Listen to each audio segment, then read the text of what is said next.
কেউ কথা রাখেনি। ৩৩ বছর কাটলো, কেউ কথা রাখেনি।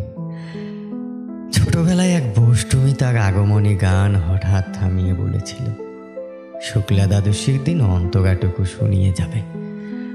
তারপর কত চন্দ্রভোগ অমাবস্যা চলে গেল, কিন্তু সেই বৈষ্ণবী আর এলো না। 25 বছর প্রতীক্ষায় আছি।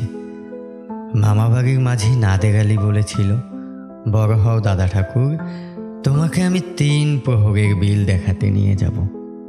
সেখানে পদ্ম ফুলের মাথায় সাপ আর ভ্রমর খেলা করে। নাদের আলী, আমি আর কত বড় হব?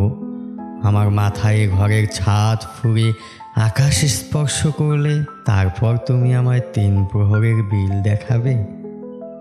একটাও রয়্যাল গুলি কিনতে পারিনি কখনো। লাঠি লজেন্স দেখিয়ে দেখিয়ে চুষেছে লস্কর বাড়ির ছেলেরা। ভিখারির মতন চৌধুরীদের গেটে দাঁড়িয়ে দেখেছি ভিতরে রাস উৎসব। অবিরল রঙের ধারার মধ্যে সুবর্ণ কঙ্কণ পরা ফর্সা রমণীরা কত রকম আমোদে হেসেছে। আমার দিকে তারা ফিরেও চায়নি। বাবা আমার কাঁধ ছুঁয়ে বলেছিলেন, দেখিস একদিন আমরাও। বাবা এখন অন্ধ, আমাদের দেখা হয়নি কিছুই। সেই রয়্যাল গুলি, সেই লাঠি লজেন্স, সেই রাস উৎসব আমায় কেউ ফিরিয়ে দেবে না।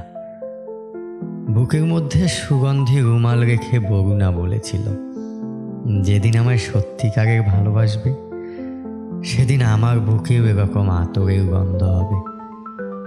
ভালোবাসার জন্য আমি হাতের মুঠোয় প্রাণ নিয়েছি। দুরন্ত ষাঁড়ের চোখে বেঁধেছি লাল কাপড়।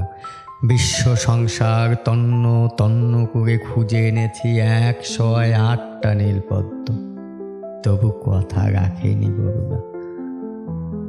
এখন তার বুকে শুধুই মাংসের গন্ধ। এখনো সে যে কোনো নারী। কেউ কথা রাখেনি।